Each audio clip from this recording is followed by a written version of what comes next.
se explica la falta de dólares en Bolivia? El conflicto se desató a principios del 2023 y ha transcurrido aproximadamente un año y podemos concluir que no se trataba de un ataque especulativo y tampoco de un problema transitorio, sino de una crisis de carácter estructural.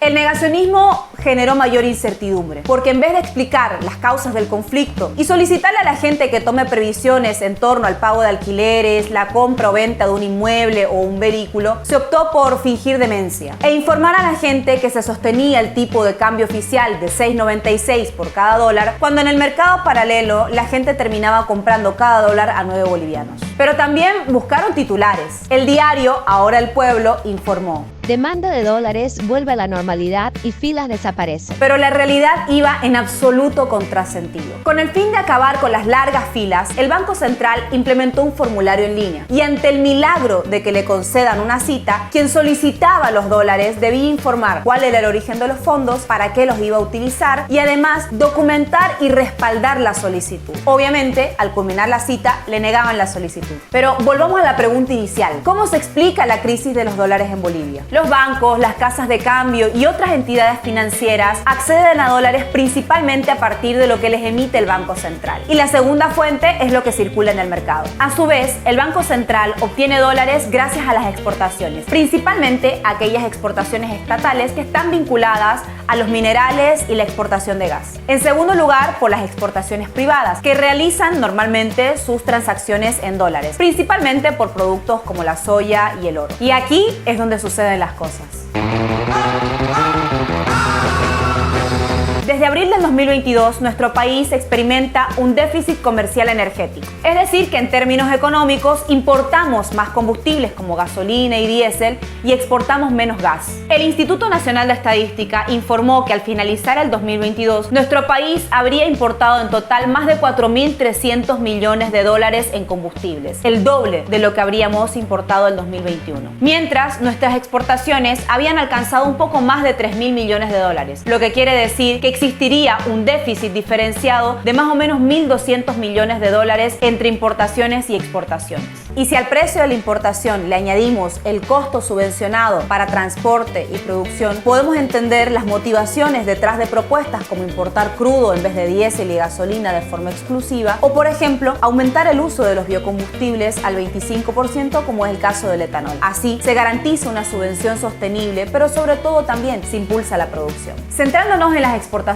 en 2022 se informó con gran algarabía el superávit de exportaciones, comparando las cifras con el 2014. Pero se omitió la letra chica, y es que ese superávit de exportaciones estaba encabezado por el sector privado, algo que no tiene nada de malo en sí, pero implica la pérdida del protagonismo del Estado en la economía. Lo complejo vino después. El superávit de exportaciones encabezadas por el sector privado no trajo los dólares al mercado boliviano. Es decir, que la gran mayoría de los exportadores realizaron sus ventas y las reportaron al Estado boliviano, pero las transacciones se realizaron en sus cuentas en el extranjero. Y finalmente, el desatino.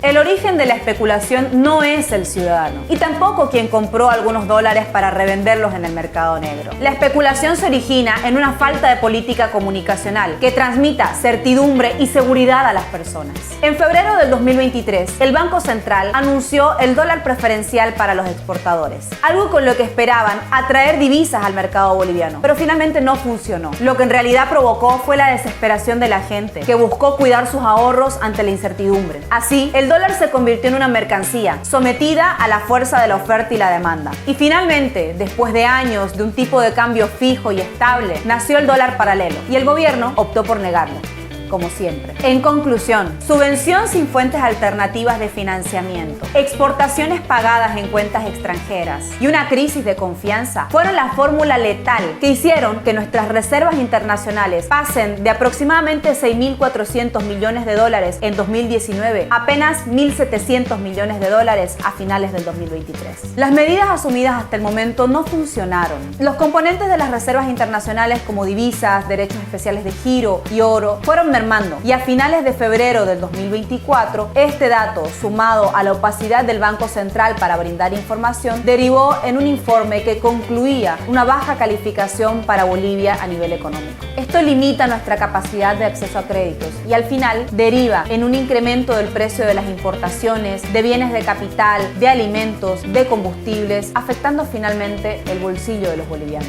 Algunas soluciones estructurales fueron planteadas más allá de los créditos internacionales, como comprar crudo y refinarlo en territorio boliviano. Sin embargo, el presidente de IPFB informó que esta modalidad ya fue implementada desde principios del 2021. Pese a eso, el 2022, como informamos con anterioridad, se tuvo un récord de importaciones alcanzando más de 4.300 millones de dólares. Otra propuesta provino del expresidente Evo Morales, quien sugirió que se podría aumentar del 15 al 20% el componente de etanol en la gasolina. También sugirió acelerar los procesos que permitan rápidamente generar excedentes a partir del desarrollo de la industria del litio, la agricultura intensiva y la ganadería. Estas propuestas y otras más pueden contribuir a captar divisas sin prescindir de la subvención, a desarrollar la industrialización del país de verdad y sobre todo a generar un impulso en el aparato productivo del país. Y principalmente devolverle la certidumbre y la tranquilidad a las bolivianas y bolivianos. Si te gusta este tipo de contenidos, por favor suscríbete al canal.